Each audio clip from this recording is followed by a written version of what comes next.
یا میرے ذہن میں یہ کہاوت ہرگز نہیں ہے کہ چت بھی اپنی پٹ بھی اپنی اور انٹا اپنے باپ کا۔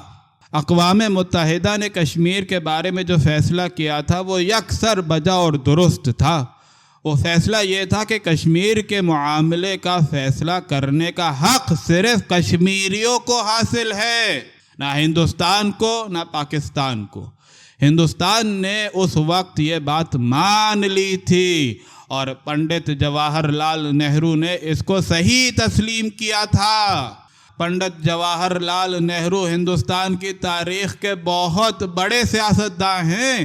وہ فقط سیاستداں ہی نہیں تھے بلکہ ایک ادیب اور مورخ بھی تھے۔ میرا دکھ یہ ہے کہ یہ بات میرے لیے ناقابل فہم ہے کہ پنڈت نہرو جی بہت بڑے آدمی تھے، وہ آخر کشمیر کے معاملے میں اتنے چھوٹے کیوں پڑ گئے؟ گزشتہ 52 برس میں ہندوستانی سیاست کے تجزیہ نگاروں نے پنڈت نہرو کا نفسی تجزیہ کرتے ہوئے یہ کہا ہے کہ کشمیر ان کی کمزوری تھا اس لیے کہ وہ کشمیری تھے۔ کشمیری ہونے ہی کی وجہ سے وہ دنیا کے ایک عالی شان کشمیری شاعر، مسلمان شاعر علامہ اقبال سے گہرا ذہنی تعلق رکھتے تھے۔ مشہور فلسفی برٹرنڈ رسل نے کہا تھا کہ پنڈت نہرو جیسے بڑے آدمی نے کشمیر کے سلسلے میں بہت غلط موقف اختیار کیا۔ یہ تو رہی بات پنڈت نہرو اور ہندوستانی سیاستدانوں کی، مگر پاکستان اب بھی اقوام متحدہ کے اس فیصلے کو مانتا ہے، یعنی یہ کہ کشمیر میں استصواب رائے کرایا جائے۔ میں پاکستان اور ہندوستان میں سینکڑوں کشمیریوں سے ملا ہوں اور ان سے ان کے دل کی بات پوچھی ہے۔ مجھ سے انہوں نے جو کچھ کہا وہ یہ کہ دونوں حصوں میں رہنے والے کشمیری ایک ساتھ رہنا چاہتے ہیں۔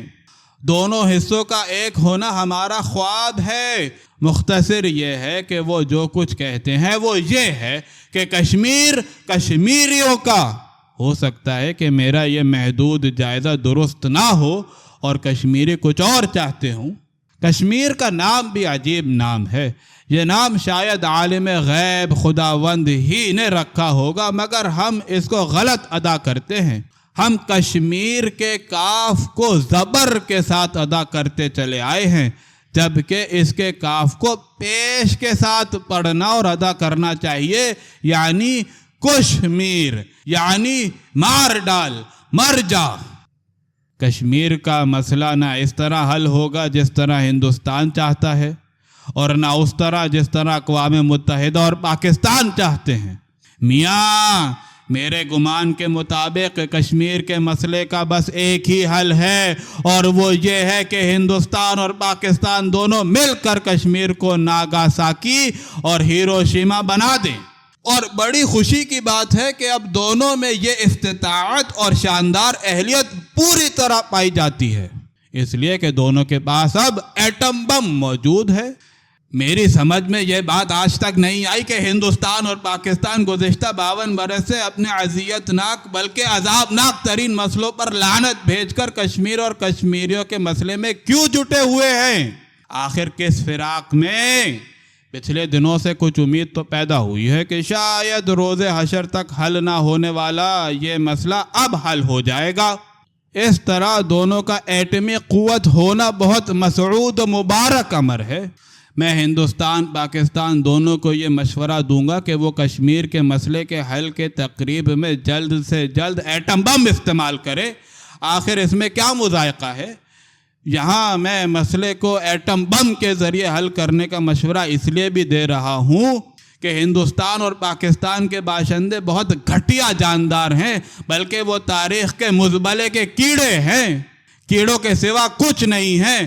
اب رہے کشمیر کے لوگ تو وہ یہودیوں کی طرح خداوند کے چیدہ اور برگزیدہ مخلوق ہیں۔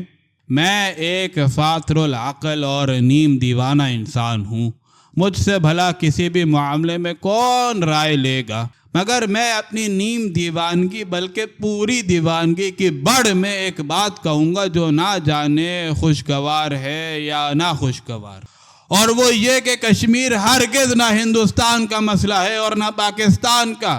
ہندوستان کے باب میں تو میں کیا کہہ سکتا ہوں، لیکن پاکستان کے باب میں پورے دل سوزی اور جان کنی کے ساتھ یہ کہنا چاہتا ہوں کہ پاکستان کے صاحبان امر و قدر کا سب سے پہلا اور آخری مسئلہ کشمیر نہیں، پاکستان کے عوام ہیں جو بھوک، بیماری اور بھیانک محرومیوں میں جی رہے ہیں، مر رہے ہیں، اور پاکستان کے صاحبان امر و قدر کو اس کی کوئی پرواہ نہیں رہی ہے. میں اس جنت کو لے کر کیا کروں جب میرے لوگوں کے لیے جہنم بن جائے؟